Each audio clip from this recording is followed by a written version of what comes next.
So I'm originally from New York, and there I became a therapist, and I was working with different populations. I worked in a school, I worked with the homeless, I did a lot of different social worky type of jobs.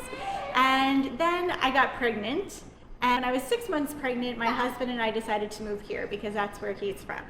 And so I came here 6 months pregnant, not licensed to be a therapist in California. Literally knew no one except like I'd met my in-law family a handful of times. And so it was a pretty scary time. And I'll say I'm a pretty chill person normally, but 6 months pregnant, new place, knowing nobody, I was experiencing a lot of anxiety. A lot of anxiety about giving birth, a lot of anxiety about what it was going to be like to be a new mom. And so my sisters had the Bradley method of childbirth, which is kind of a partner coached method. And she was like, just read about it, see, maybe you'll... I did that, and I actually really loved the Bradley method. So after having my baby, literally, I had my baby in a hospital with my partner helping me through it. And my baby came out, the doctor put him on my chest. And I was like, oh my God, I just had a baby. And then I was like, we need to teach other people how to do this. And my husband was like, we had a baby, like, slow down. So a year later, I still really wanted to get involved in helping families bring their babies into the world. So I became a childbirth instructor with the Bradley method. I did that for a while, throughout getting pregnant again with my daughter. So I have a now 13-year-old son and a 10-year-old daughter. And just worked with couples, helping them. And when I worked with them, what I noticed, since I did have the therapist background, was people were experiencing a lot of anxiety during this time. And then also what was happening is after they had their babies, and most childbirth instructors would be like, okay, good, you're done, right? They were calling me and being like, I'm still really anxious, I don't know about this, and like, I'm so worried about this, or I'm feeling really down, is it normal to be crying? And so I really realized that there was such a need postpartum as well. And so I got my license in California, and I decided to start a postpartum support group. And at the time, I had been teaching my classes at a birth center in Laguna Hills, and so they let me run the postpartum support group. And I believe it was the first postpartum support group in Orange County at the time. I was looking for one, and I couldn't find one. And so it became a really group, mamas coming every week and just supporting each other and together building community, feeling like they weren't alone. And so I just really saw the value of that. And from that, some of the mamas would be like, I need some individual help over here. And I was like, I don't have a practice in California yet. But little by little, more and more mamas were coming to me. And so I decided to open my practice. And it just kind of naturally opened and grew from there, with more and more families and mamas coming for support. And so super lucky that about 2.5 years ago, I found Aubrey and then Jocelyn, and they both are really, really passionate about supporting women during this transitional time of life as well. As a matter of fact, when one of my interview questions with Aubrey was, are you interested in working with this population? And she was like, 1,000%, this is exactly what I want to do. And Jocelyn too, really passionate about helping women, especially going through this transitional time. So that's kind of how our practice came to be. And it's also a lot of work, right? Also tiring, and you are busy, and maybe you're overwhelmed too. And I think that one kind of myth that we get through society, through movies and everything, is like, motherhood is going to be the most amazing, beautiful, memorable time of your life. You are going to love every single second of it, right? Has anybody had a second that they didn't love so much? Yeah. So what happens is, though, we're told this message from when we were little, growing up, that this is going to be the best time in our lives. And then when we have those moments where it doesn't feel like the best time of our life, we think, are we doing this wrong? It must be me. I must not know what I'm doing. Maybe I'm a bad mom. Maybe I wasn't cut out for this. And then we start to kind of turn on ourselves, and it's like, I wasn't, this just wasn't meant to be. I'm doing a terrible job. Because this doesn't necessarily always feel like the best time of my life. Looking back, as those of us that have older kids now will be like, it is amazing, we forget all those hard things, right? But really, there are a lot of hard things. It's a lot of work to be a mom. And so sometimes when we start to kind of turn on ourselves, that's where the opportunities for postpartum depression start to come in when we start to feel more sad or not like we're not enjoying this very much. And then there's also the worry part of being a new mom, right? Again, oh, I'm looking on Instagram or TikTok and I'm seeing these moms that just leave the house no problem with their babies. They go out every day, they look fantastic, their hair is done, their nails are done, baby looks perfect in their perfect outfit. And I'm like, what am I doing wrong? Right? I can barely get out of the house, or I can get out of the house, but I certainly don't look perfect. And so then I start to worry, am I doing something wrong? Maybe I'm not doing this. Maybe my mother-in-law who made that terrible comment was right about me. Those things, and that starts to make us worried, right? The other thing with expectations that I find, we all find a lot, is our relationship with our partners. That really gets affected, right, when we bring a baby into the mix.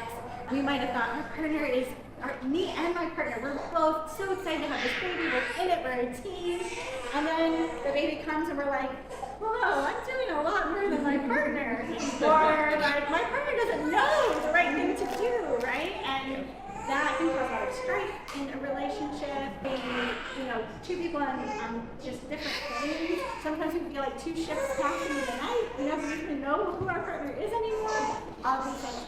And especially for women, if you're feeling a little unsupported during this time period, that can often lead to what we call postpartum rage.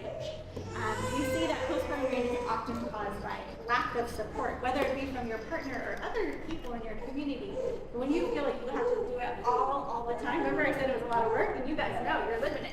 So if you have to do it all the time, it's no wonder you get angry and mad and want to rage. So here, I invite you guys after, as you're eating lunch and then mingling around, to come and play our game up here. These are, this game is all about the different postpartum depression, anxiety, rage, also postpartum psychosis, which is super, super rare, but we'll teach you about it up here. But I challenge you to come up and see if you can figure out what some of the symptoms of these different things are, experiences you might have if you experience one of these, and then we can of course talk to you if you have questions about it too. But if you come play our game and you get a few of them right, we're giving away these really cute testing counseling work cloths, so you can grab one. We really want to help people understand if they are experiencing these things that they're very, very treatable. A little bit of help from somebody like us, you can feel so much better. You don't have to suffer and feel these ways for very long at all. So usually within a couple of sessions, you're feeling better with us. I also want to say there are some ways that you can do to reduce your risk of these things as well. Those things is, I think I'm jumping into it myself. That's okay, I'm gonna come back to the other. Those things is to communicate. So you know how I was just saying, like you and your partner are two ships passing the night? If you're feeling down, if you're feeling really anxious, talk to your partner about that, or talk to your best friend, or talk to a family member, or come talk to somebody like us, because just getting it out really reduce your risk of struggling. Another thing is self-care, right? How easy is it to sleep these days? Not so much, right? And that really affects our mood, lack of sleep. How easy is it to have a meal? When's raise your hand last time you sat down and had like a leisurely dinner that was made for you? No hands. But self-care is really important. So even if you're not having a leisurely dinner or getting that full night of sleep, finding ways to grab some sleep here, making sure you're getting food, water, showers, just basic self-care can really make you feel better. The third thing is accepting help. Asking for help and accepting help when it's offered.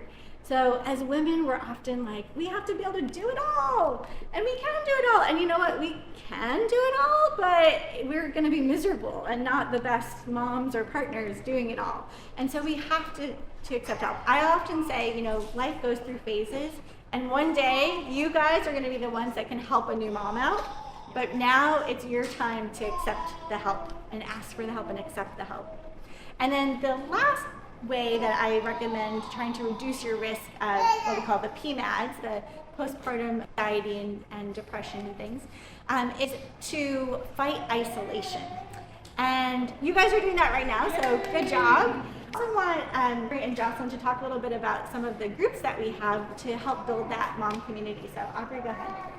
Yeah, so one of the ways we can fight isolation is through groups. Yay!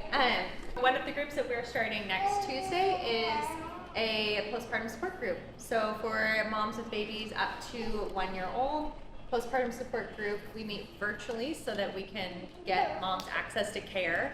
Yay. And babies are welcome on screen. Also, next Tuesday, we're starting a working moms group. So moms with children 5 and under who have recently, even in the past 2 years, gone back to work. That transition can be one of the hardest in a woman's life, and feelings of like, I'm not perfect mom, and I'm also not perfect at my job, and nobody understands what I'm going through. I'm working with a bunch of men who are 50 up and have no idea what I'm going through. It can be really isolating, and so to have support of other moms going through what you're going through can be really valuable. So closed group, meaning sign up and you come to all 8 sessions if you can. We'll start Tuesday at 12 noon, also virtual. So comfort of either your home or your office or your car or wherever you can get some privacy. You can sign up for the groups today if you want. Awesome, thank you. So fighting isolation is super important, even if that just means getting out of the house, taking a walk around your block, seeing a neighbor, waving hello, going to Target, seeing other people, right? Just getting out of those 4 walls can be really helpful.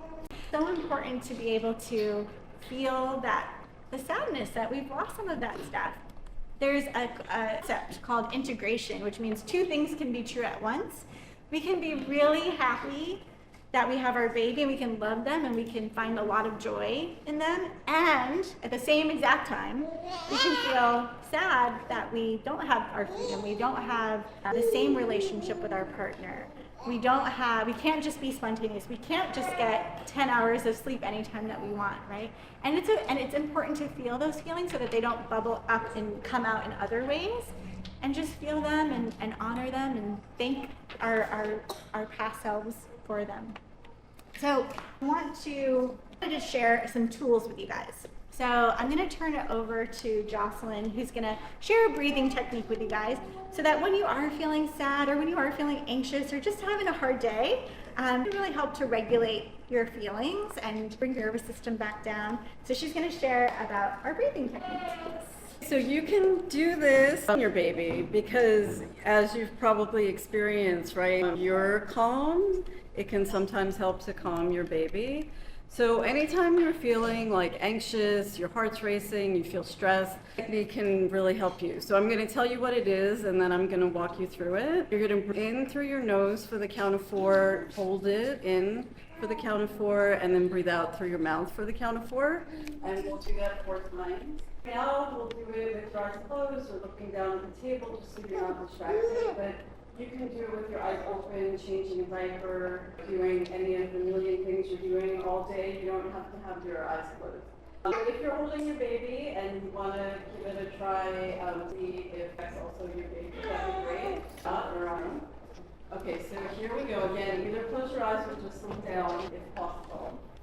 So breathe in, 2, 3, 4, hold, 2, 3, 4, breathe out, 2, 3. Going in through our nose, out through our mouth. 2, 3, 4, hold, 2, 3, 4, breathe out, 2. Breathe in, 2, 3, 4, hold, 2, 3, 4. Breathe out, 2, 3, 4. Last one. Breathe in, 2, 3, 4. Hold, 2, 3, 4. Breathe out, 4. Open your eyes. Does anyone feel any different, any calmer? So you could do that all day long.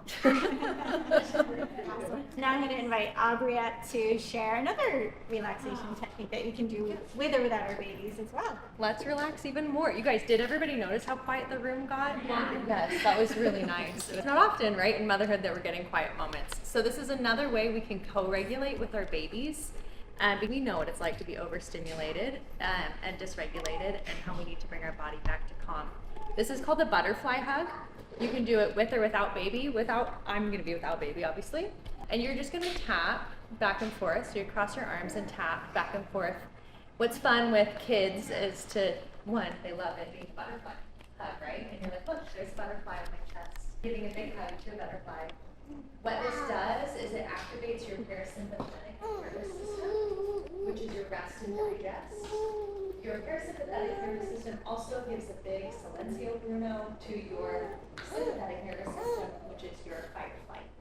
So when you feel all of that anxious energy coming up, this is a good way to get your brain calm.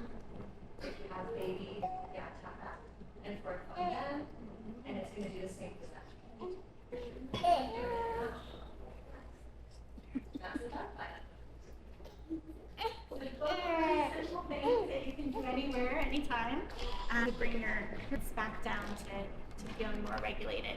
The third thing I wanted you to have in your toolbox is having to do with our brain and our thinking. So these are more body, nervous system, rest and relax, but our thinking really affects how we feel. If I think I'm a bad mom, am I going to feel great? No, right? So we want to change how we talk to ourselves too. And so this is what we call the ABC model. And basically, we want to see, okay, what am I believing? What am I telling myself? Let's just say I was telling myself, I'm a bad mom because I haven't done the dishes in a week and the dishes are piled up and I can't do this and I'm a terrible mom. So we want to take that thought and we want to say, is this thought true, right? Do I have any proof that I'm a bad mom? So like, what makes somebody a good mom? Is it how many dishes they've done? Right? Is it that they've loved on their kid, that they've tried to meet their kids' needs as much as possible, they've fed their child, they've picked them up, they've hugged them, right? Well, I am doing all those things, but the dishes don't matter, right? So I'm trying to find the proof to see if this thought that I have is really true. And I always suggest finding the proof for and against. Can I find any proof that it is true? Well, I saw on Instagram that somebody else's house was immaculate, right? But we don't know what else they're doing with their child, right? Or who's keeping their house immaculate. So that proof's kind of shaky. I don't know if it would hold up in court, right? But where's the proof that actually maybe I am a good mom? So that against my belief. Oh, well, yeah, all the things I just said, right? I'm loving on them, I'm kissing them, I'm soothing them, I'm getting up in the middle of the night with them, I'm doing all those things. So, maybe I am a good mom. And so as I look at that proof on both sides, can I reframe what I tell myself? Instead of I'm a bad mom, maybe actually I'm a really good job as mom, but not as great as at house cooking, right? And that's more accurate and fair and makes me feel better. So whatever you're telling yourself, you can check it that way. Try to find that proof for and against, and then reframe to be more accurate. And usually the more accurate is more positive too.